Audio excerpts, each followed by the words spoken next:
तो भाई लोग कल हमने एक तूफान की झलक को देखा जिसका नाम है सालार, जो कि हमें 28 सितंबर को थिएटर्स में देखने को मिलेगी। कल टीजर आया, हमने देखा, बहुत एंजॉय भी किया और कल से मैं इस टीजर को रिपीट मोड पर देख रहा हूँ। लेकिन देखते देखते मैंने इस टीजर में कुछ ऐसी चीजों को पॉइंट आउट किया है कि जो शायद हमारी सालार और केजीएफ यूनिवर्स से रिलेटेड सारी थ्योरीज को गलत करार दे देगा। और आज की इस वीडियो में we are gonna talk about the story line for Salaar nobody is talking about. तो let's get started.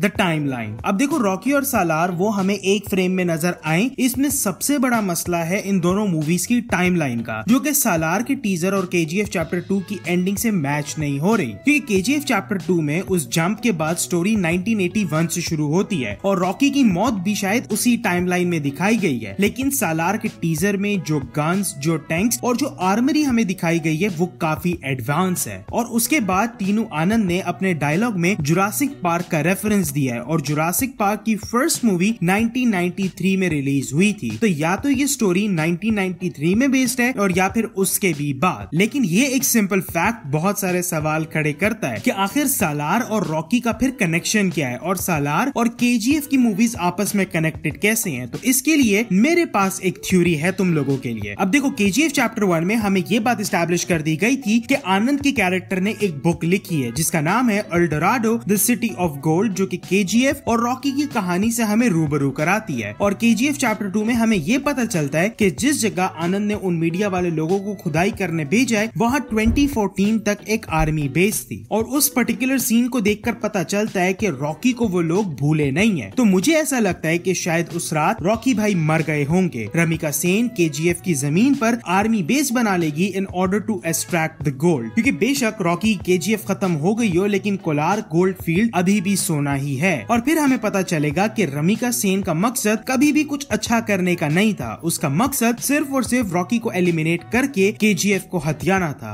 और ये एक फैक्ट रमिका सेन को अल्टीमेट विलन बना देगा और रॉकी भाई को अल्टीमेट बेबी फेस बना देगा इस पूरी स्टोरी लाइन का। रमिका सेन ये काम खुद खुलेआम नहीं कर पाएगी और तभी यहाँ पर एंट्री होगी राजा मन्नार की, जो कि रमिका सेन के लिए इस सारे काम को अंजाम देगा। लेकिन जो बात रमिका सेन को नहीं पता होगी वो ये कि वो आस्तीन के सांप ही पाल रही थी। ऐसे ही राजा मन्नार और वरदराजन मन्नार रमिका सेन को इक्वेशन से निकालकर बाजी को ही पलट देंगे और उन माइंस और उस जगह के राजा बनकर बैठ जाएंगे। और इस मूवी में पृथ्वीराज सुकुमारन के कैरेक्टर और उसके गेटअप को देखकर लग रहा है कि ये बंदा गरुड़ा और अधीरा को पानी कम चाय बना देगा। और तभी एक बार फिर उस जगह और उस जगह के लोगों पर अंधेरे के काले बादल छा जाते हैं। दुख, जुल्म और तकलीफ से जूझते उन लोगों की हर उम्मीद टूट सी गई होती है और हर लम्हा, हर पल वो अपने रॉकी को याद करते हैं और उसकी हिम्मत और ताकत की कहानियां जनरेशंस को पास ऑन करते हैं। और जब हमें लगा होगा कि सब कुछ खत्म हो गया है, तभी एंट्री होगी सालार की। अब सालार खुद एक क्रिमिनल होगा जिसकी अपनी खुद की एक बहुत बड़ी गैंग होगी और वो अपनी टेरिटरी का बादशाह बन चुका होगा। तभी उसकी गैंग और वरदराजन मन्नार की गैंग का आमना सामना होगा और ऐसे में सालार का कोई बहुत करीबी मारा जाएगा। क्योंकि अगर तुम इस मूवी के साइनॉप्सिस को भी पढ़ो तो उसमें भी यही लिखा है कि a gang leader tries to keep a promise made to his dying friend and takes on the other criminal gangs. और ऐसे में सालार वरदराजन से बदला लेने के लिए केजीएफ की जमीन पर कदम रखेगा। और इस मूवी का पार्ट 1 का नाम भी है सीज फायर, जिसका मतलब होता है जंग को रोकना। तो हो सकता है कि जिस टाइम पर सालार की केजीएफ में एंट्री हो उस टाइम पर करंट गवर्नमेंट और वरदराजन मन्नार के बीच में कोई अनबन सी चल रही हो और ऐसे में सालार का आना सिर्फ चीजों को वर्स करेगा और कुछ नहीं। और इसी बैक एंड फोर्थ के चलते सालार की मुलाकात होगी अपनी माँ से, जहां ऑडियंस को ये रिवील किया जाता है कि फरमान ही सालार है। और हमें रिवील किया जाएगा कि अधीरा के उस दिन कोशिश करने के बावजूद फरमान बच गया। और फिर हमें फरमान के पास्ट के बारे में बताया जाएगा कि वो कैसे फरमान से सालार बना। और फिर सालार की माँ उसको बताएगी कि उसकी गैर मौजूदगी में यहाँ पर रॉकी और केजीएफ के साथ क्या हुआ और कैसे अब इन लोगों पर दुख और तकलीफ के बादल छाए हुए हैं। लेकिन तभी वहाँ पर राजा मन्नार आ जाएगा क्योंकि उसको भी सालार के पास्ट के बारे में पता चल चुका होगा। और वहाँ पर एक एपिक बैटल होगा जिसके एंड पे सालार राजा मन्नार को मार देगा। और शायद राजा मन्नार का मरना ही वो सीज फायर होगा जिसके चलते हुए ये जंग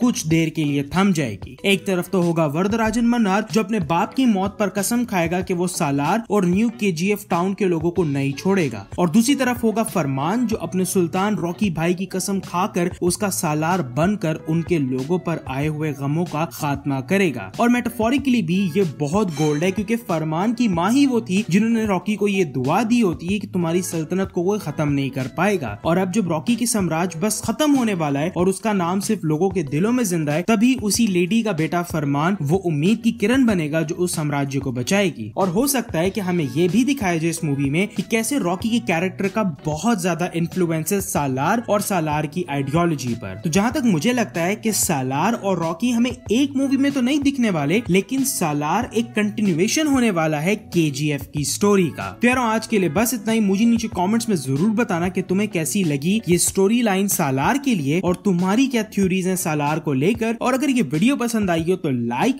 और चैनल को सब्सक्राइब जरूर करना। मैं मिलूंगा तुमसे अगली वीडियो में, तब तक के लिए। Hasta la vista, baby.